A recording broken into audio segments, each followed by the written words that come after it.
Welcome to Business Beyond Borders, the go-to podcast for CPA firms seeking transformative insights. I'm your host, Lawrence Whittam, and with each episode we'll uncover key insights, best practices, and invaluable resources tailored for CPAs. From trending strategies to diving deep into outsourcing and offshoring, our experts will help in all areas of your business. Hey everybody, and welcome back to Business Beyond Borders. You're here with Lawrence, and today I have a great guest, Nick Sinclair, who we've more recently met up in person for the first time, I think it was. Maybe we crossed paths a few years ago as well, but we definitely met in person at the Digital CPA conference. So how you doing, Nick? Yeah, great to be here with you today. Thanks for having me, Lawrence. So, and again, Nick is CEO and founder of TOA Global and based in the Philippines. So has built a great team over there, and he's got, again, a lot going on. And most notably, I will say, looking very good. I know you've been on the workout grind like myself, and I've seen all the posts. So congrats with that side of things as well. But do you want to give a quick intro about yourself so everybody that doesn't know you gets to know you? Yeah, thanks, Lawrence. So I ran an accounting and financial services business for close to 12 years before falling into the outsourcing. So I first went to the Philippines as part of Entrepreneurs Organisation for our global leadership training. And that's sort of how I fell into the outsourcing side of it. I found it while I was there and then built my own back office for my own office. And then I went on speaking to a guy called Rob Nixon. So some of you may know him. And it was there that, I had other firms saying, look, I don't want to build what you've built. Can we just put people in your office? Have you got some spare desks? And I said yes 90 times over 3 weeks. And then it turned into what is now TOA Global. And now we're 3,700 people, 1,000 clients globally. We've got offices in Fort Worth, Texas, and a team there. So that's sort of how TOA Global has grown to be what it is today, me running my own firm, solving my own problems with talent and attracting and retaining team members. And then it's grown to what it is today. Predominantly we're in the Philippines. We do have a small team in South Africa as well. And then from that perspective, whereabouts in the Philippines? Because you've got a few locations, I think, from my understanding, yeah? Yeah, so we're across the 3 key areas, so Manila, Cebu, and Clark. And then we run what we call a hub and spoke model, so core offices in the core regions, and then satellite offices, basically where our team members work. So we've also got one in Tarlac and one opening in San Fernando. So we're very much around all the key areas, and that is our model to continue to expand that. Cool. So, I mean, how have things just developed over the year? Again, you've been there for a while. You've been working with firms more specifically, right, around the world, like not just in the US, but in Australia, in the UK, right? So now, just even from getting started to now, how much have things changed just from the market working with accounting firms? Yeah, so we exclusively work with accounting firms. And I think that, 10 years ago, it was, early adopters, predominantly if you look at the Asia Pacific side of the world, so Australia, New Zealand, more recently, probably in the last 5 to 7 years with the US and North American market, but things have changed significantly. I mean, it's gone from very few people doing it to now there's a whole market of it. I mean, we're 3,700 team members. We're putting on anywhere between 120 and 200 team members a month. So there's definitely the market appetite has changed. And I think the demand for global talent has changed over that period, but so too is the talent pool. I mean, we're the second largest employer of accountants in the Philippines. Only EY is bigger. So there's a large talent pool, but there's also a greater demand now happening internationally for talent as opposed to when we first started, we were largely competing with the local companies for talent. Now we're really looking at, there's multiple countries and regions and global talent's really become a thing.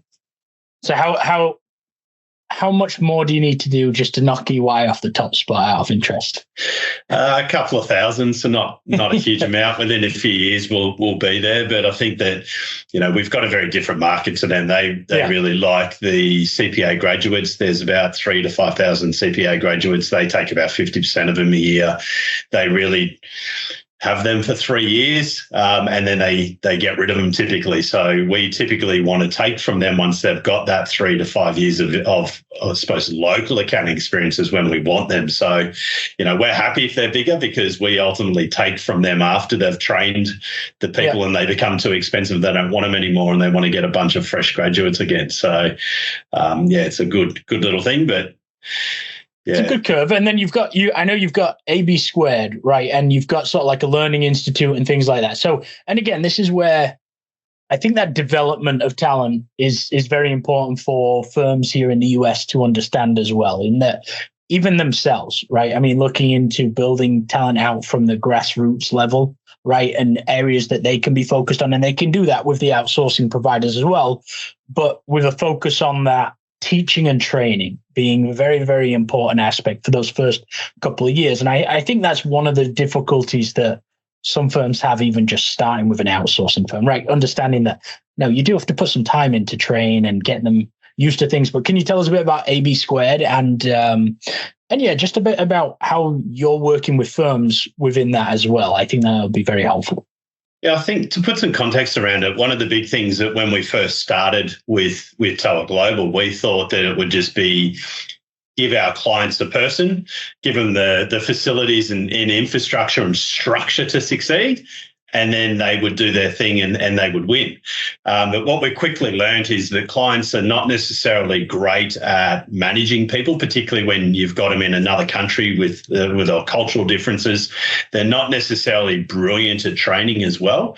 And my big thing was around, well, how do we make, the reality is when you're going to a country like the Philippines, there isn't a huge talent pool of American trained accountants. The reality is that just doesn't exist. It needs to be trained. So you're getting someone cost effective. They're around a quarter of the cost, but the reality is they've got no US experience in most cases. So they had to be trained. So for me, it was around one of the really constraints for our customers being able to grow and scale with us, which is ultimately a constraint for us then, was the ability for them to train quick enough. And we looked at it and went, well, if this is a constant constraint that our clients keep saying, how do we take that challenge away? So we ultimately brought in a training, we built a training organisation, a registered training organisation in the Philippines. We're going through and becoming a private college in America at the moment. And ultimately what we then looked at is, all right, well, how do we give every single team member a professional development plan? And ultimately what my key measure of success is what I call speed to competency. How do we get someone from being they have no American experience to being completely competent and capable? And then how do we drive their career? Because like anyone locally, Filipinos also and people in South Africa also want a future. They want a career. They don't want to just come in and do graduate level work. And we want to progress them through so they are manager levels. And there's a bunch that have been working with us for a long time that are at that level. So for me, it's around how do we make them competent quicker? And that's a big part of the training plans. The other part of it is how do we give them local qualifications? So the training plans that our team members go through make them they get qualified as EAs, so they become enrolled agents. They then go through the American CPA program, and they have all of the skills that a local would. So that is really a big driving factor for us, was around how do we help our clients so that they don't have to do some of that heavy lifting with the training, that we can get our team members progressing their careers, which means they get paid more quicker as well if they're moving up the ladder. And the flip side of that is we also found that a big thing that clients, we then took care of the training for the team members, a large part of it. So then the clients only focus really on the process and systems. The next biggest thing we found is, well, hang on, the reality is most of our clients don't really understand how to manage a global team. So we built a program called Offshore Best Practice. We were the first ones in market with this 9 years ago, where we basically, like you, I've seen the good, the bad, and ugly, and I've seen everything in between. We've got 1,000 clients now. There's hundreds and hundreds that have been clients in the past that it just didn't work. And so we built the playbook, which is, I call it the good, bad, and ugly, but it's Offshore Best Practice, which we train all of our clients when they become a client on how to manage a remote team. So it's an 8-module course. It's a proper diploma level course, you could call it, where we teach them how to actually manage a team member in the Philippines. There's cultural parts of it. There's just managing remote.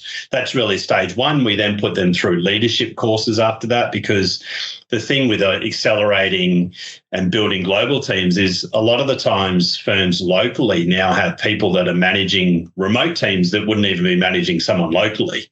So they don't have those leadership skills. They don't have that technical capability because they've never been trained on how to be a leader. They've been trained on how to be a good accountant or a good auditor.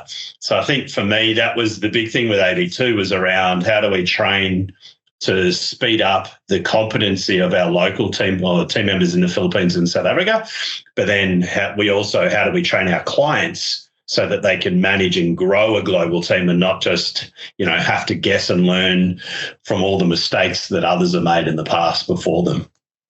So now one of the areas that I try and focus on as well, not just with the outsourcing firms coming on and talking about this, but also like other coaches, consultants in the space, and also firm leaders over here is around the cultural aspect, right? So, and again, I like asking the questions, especially to outsourcing providers, because the business is built around talent at the end of the day. I mean, the volume is at a different level than a lot of firms as well, right? I mean, firms you see over here, some are in that 100+ range, but you find very few with thousands of employees, right? Other than in the top few firms, right? So can you explain maybe just from the cultural side, and not Philippine culture, but just larger scale amount of people, how you're working as a leader, how you've even grown to that stage? Like, what are some of these lessons that you would like to pass on as well to be able to manage people very effectively, right? To be able to make sure that they're coming first on the macro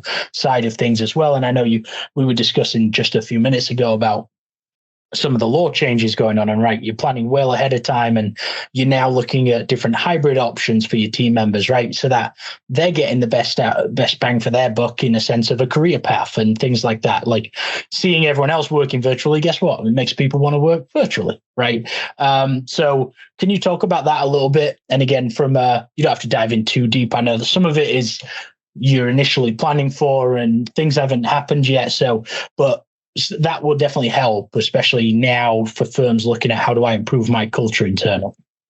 Yeah, definitely. I think that, we call ourselves the accounting people. So at the end of the day, we are a people business. And I think that everything we do, our strategies and systems are really around how do we enable accounting firms to succeed. So one of the things that we've been able to build is a people management platform. So we've built a platform for our clients to be able to log in and really work and drive the performance of their team members. So I think that why we focus on this ultimately is that if the team member's not being successful, then the client's not going to be successful. And if either one of those aren't being successful, we're not going to be successful either. So It is working with a global provider, an offshore provider, it's a true partnership. It's not a product relationship where you buy a product and you've got software. It is a relationship where all three need to be happy, otherwise it doesn't succeed.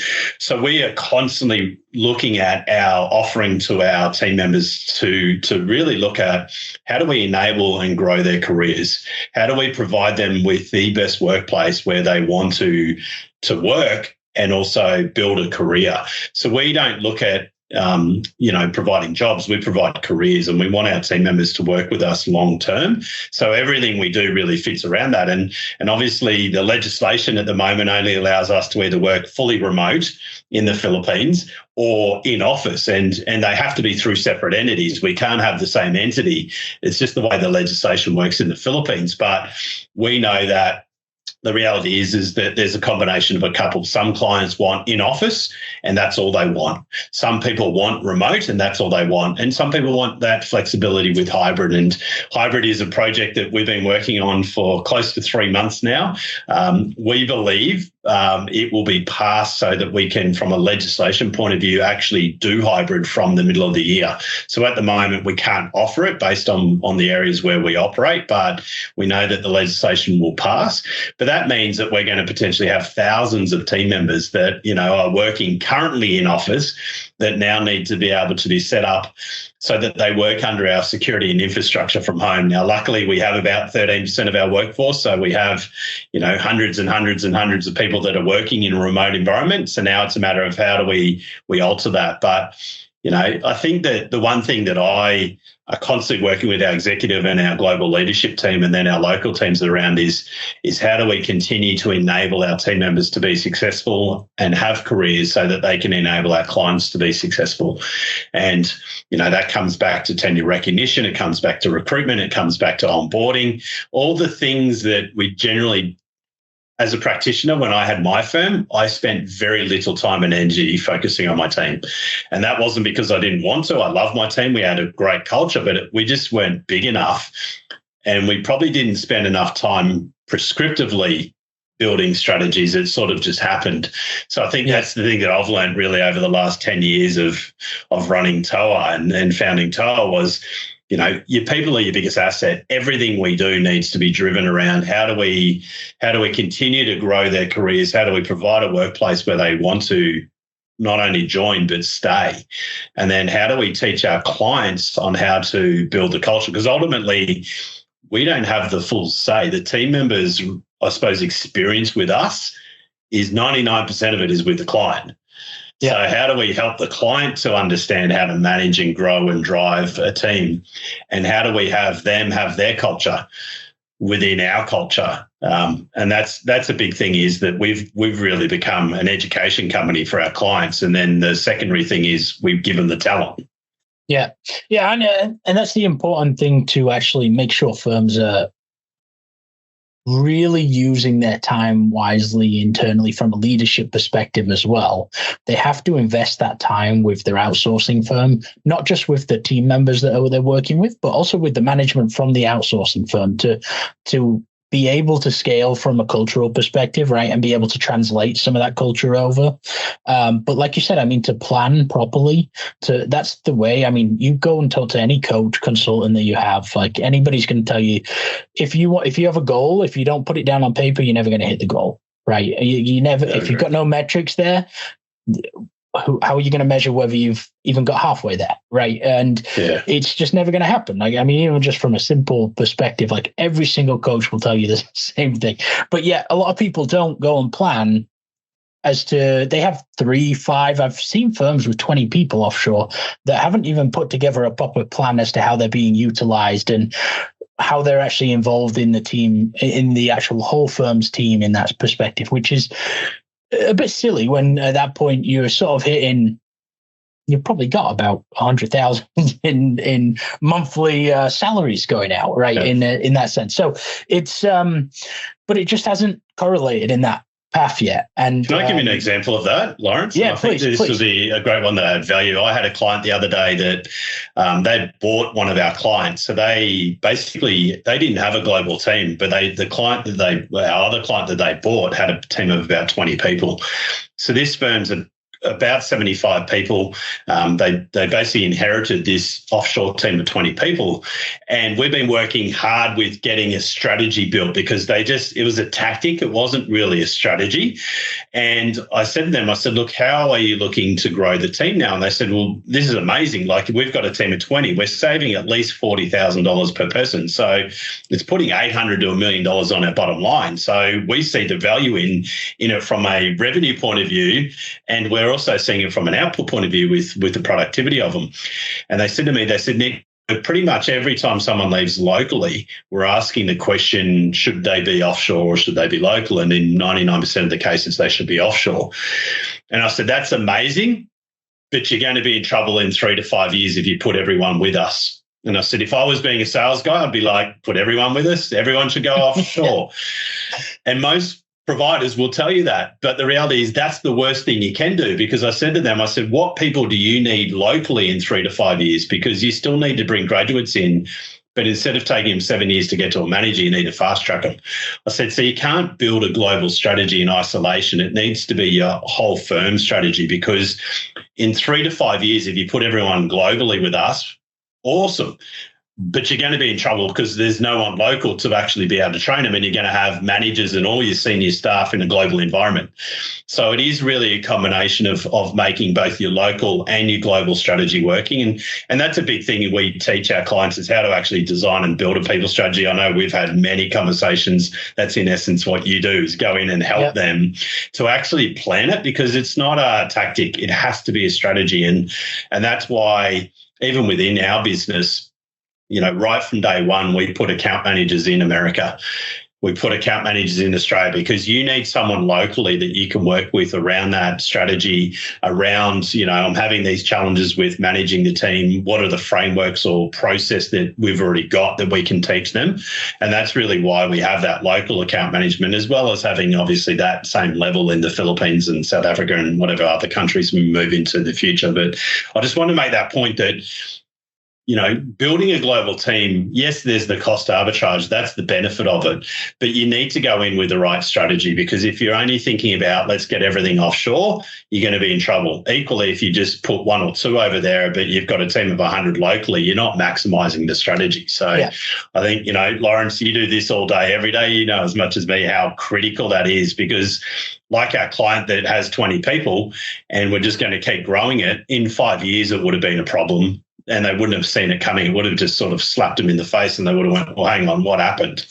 Yeah. So I think And that's a good, and again, great example specifically, because again, there's so many transactions happening in the market as well, in terms of firms being acquired, merging up. And again, we've one of the major challenges and reasons for some of these firms moving is because of talent, right? But that's not going to change on the macro scale. I mean, we're in a certain position right now where there's a certain amount of talent not coming into the industry anyway. So there is going to be there's the consistent drop off, right, as of right now. So there are still options, plenty of options out there to utilize, such as TOA, such as in the Philippines, India, wherever they want to go. There are lots of people available to be used, but also they have to change the way that they're currently using them to make sure it's effective. But it's not just a quick thing, right? It's a strategy that needs to be developed over time with leaders on every side. Otherwise, it's not going to go the way that they expect as well. You can't make a plan with only half a team there, because the other half of the team is not going to know what's happening, right? So it's a great point. And then can we go over maybe, and again, you've worked with so many firms. I think you mentioned over 1,000 firms you're working with now. So can you maybe, as we start to wrap up, just give us sort of what one of the top challenges that you see sort of firms making, and maybe a best practice or a couple of best practices around that challenge that firms can really implement if they're having that problem to make it more effective and sort of overcome that challenge? Yes, I think one of the biggest challenges is having this as a tactic, not as a strategy, and not having a clear plan. So obviously putting in place a people strategy and considering where will we be in 3, 5, 7 years, not just we need a short-term fix. So having that longer-term approach. I think the other big challenge is treat it like another office. So we see a lot of firms that put on a global team and they never go and see them.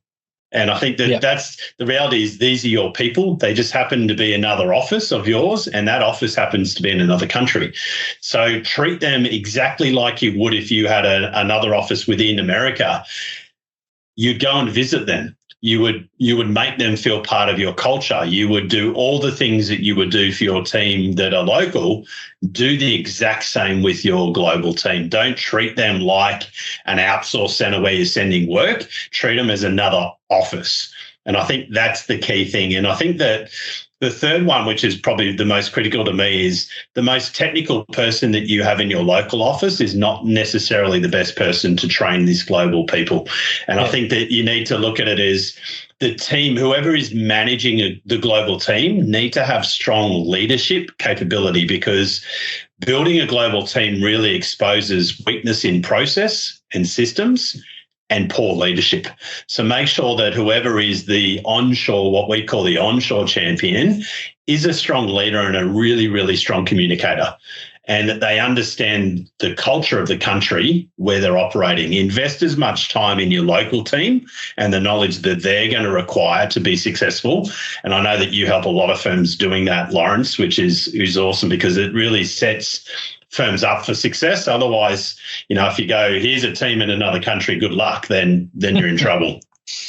Yeah, and that's a great one, and I think that's one where even firms, if they really thought about it, they can understand and really sit down and be like, oh yeah, this person's, even though they have the most need for it and for their team members, they're not necessarily the best person to necessarily manage the outsourced team, right?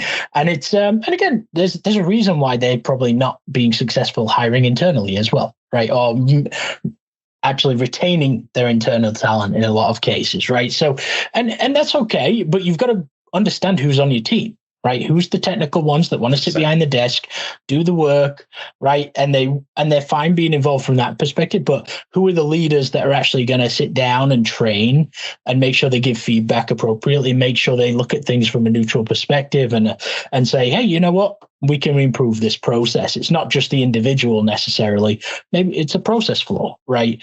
And that's where I say, like with SOPs, I think it was I've been in a few presentations around this, and people say like, okay, who's got SOPs in place, standard operating procedures? There'll be a bunch of hands in the room. Yeah, we've got them. Who's looked at their SOPs or adjusted them over the past 2 years? Maybe 1 or 2 firms out of 50 will put their hands up. Yeah. And it's got to change. I mean, we've got new technology coming in.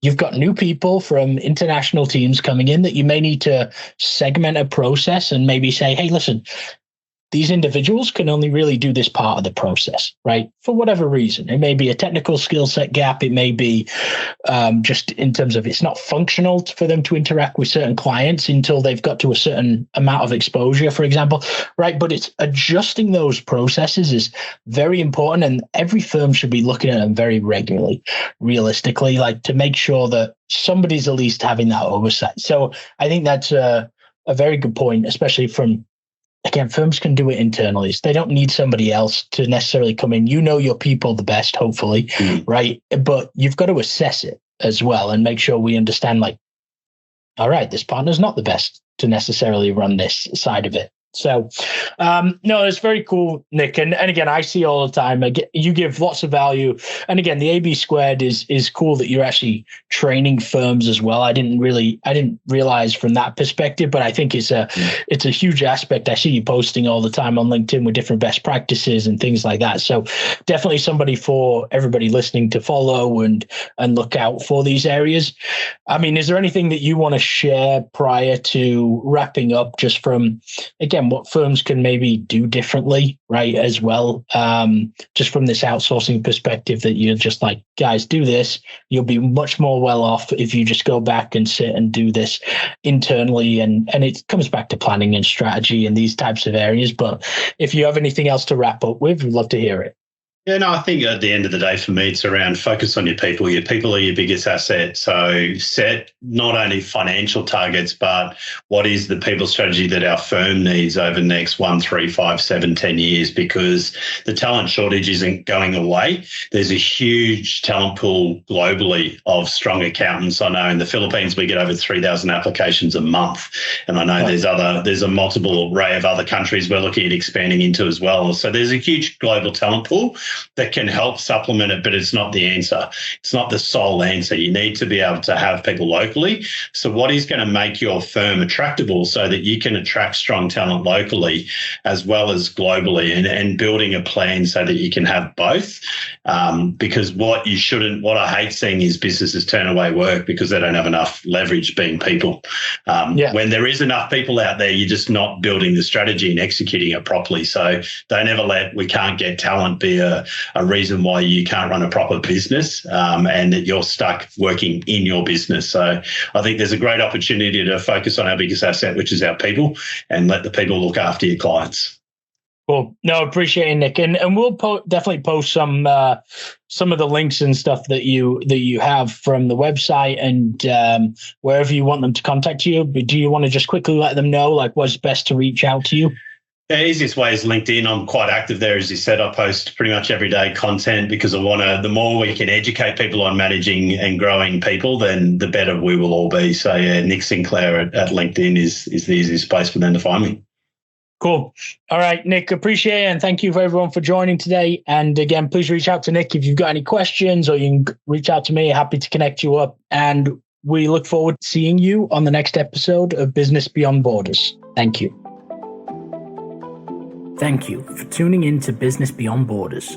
I'm Lawrence Whittam, and it's been a pleasure bringing you impactful insights tailored for the modern CPA firm. Remember, the world of accounting is vast and ever evolving, and we're here to navigate it together. For more resources and episodes, don't forget to subscribe and reach out to our experts. Until next time, keep pushing the boundaries of your business and explore the limitless possibilities beyond borders.